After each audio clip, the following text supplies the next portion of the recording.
Negatively affects people's health more than anything else. Alcohol, cigarettes, the donut, hamburger. Sure, they're all pretty bad for you, but most people know that and at least try to limit their intake somewhat to these items, even a little bit. But it's the things we don't think about that can really cause damage. Things we use every day so regularly we don't even think about how its constant use could actually be killing us. The real culprit is the chair.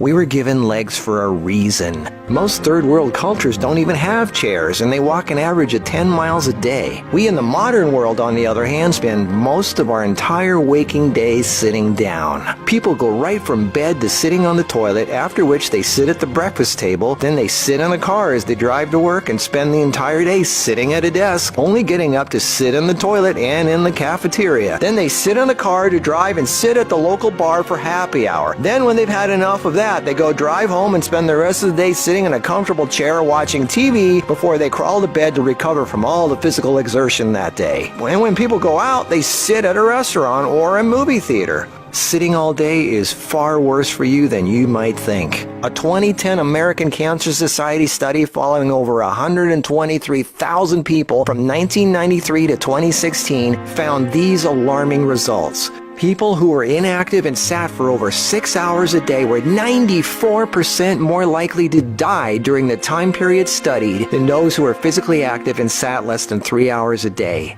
That's almost 100%. And get this, findings were independent of physical activity levels. The negative effects of sitting were just as strong in people who exercised regularly. 60%, that's over half of employees surveyed, were convinced they would be more productive if they had the option to work on their feet. Medical experts have started referring to long periods of physical inactivity and its negative consequences as sitting disease. Below this video are links to an endless list of medical studies showing physical inactivity and low fitness are serious threats to cardiovascular health. Even with a low body fat index, sitting has been linked to non-alcoholic fatty liver disease. Studies showing differences in brachial and femoral artery responses to prolonged sitting. Studies showing reducing sedentary time may protect DNA. Sedentary lifestyle has been linked to depression. How sitting less increases muscle mass. Multiple studies linking diabetes to inactivity and sitting. Cells in idle muscles don't respond well to insulin, so the pancreas produces more and more, leading to diabetes. And how 5 minutes of standing every half hour can improve glucose